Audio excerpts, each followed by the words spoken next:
देवलोक से अवतारी मैया हमार हो, खुशी से झूमताटे गौवा जवार हो। झुलुआ लागल बाटे निमिया के डार, झुलुआ लागल बाटे निमिया के डार।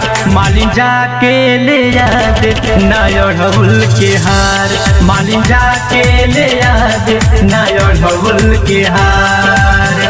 देवलोक से अवतारी मैया हमार हो, खुशी से झूमताटे गौवा जवार हो। झुलुआ लागल बाटे निमिया के डार, झुलुआ लागल बाटे निमिया के डार।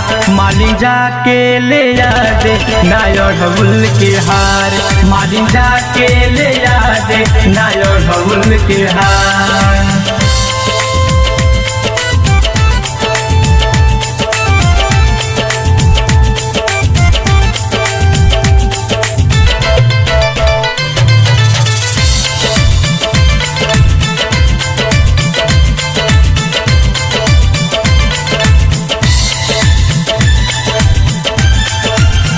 माई के आसन लावेला सजल पंडाल बाटे हो, होई कब दर्शन माई के सदे बेहाल बाटे हो। माई के आसन लावेला सजल पंडाल बाटे हो, होई कब दर्शन माई के सभे बेहाल बाटे हो। आवेली माई खाली चैत कुआर हो, साल भपे दुए बार बेटा के दुआर हो।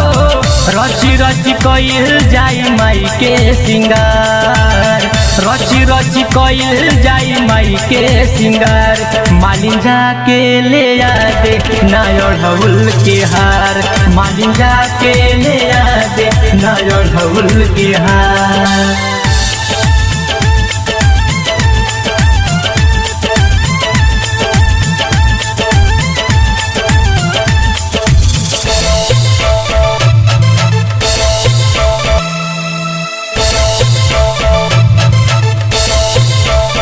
चढ़े नवरात माई के तोहर जग में लाला गेला, लिखल रामजीत के भजन अंगद लाल गावेला।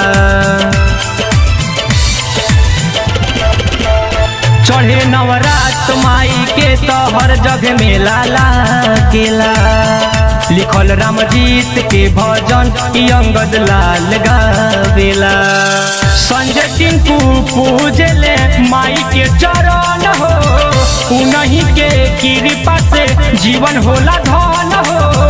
अवतारी से रहवा पे हो के सवार, अवतारी से रहवा पे हो के सवार। मालिन जाके ले आ दे नायढ़ौल के हार, मालिन जाके ले आ दे नायढ़ौल के हार। देवलोक से अवतारी मैया हमार हो, खुशी से झूमताटे गौवा जवार हो। झुलुआ लागल बाटे निमिया के डार, झुलुआ लागल बाटे निमिया के डार। मालिन जाके ले आ दे नायढ़ौल के हार, मालिन जाके ले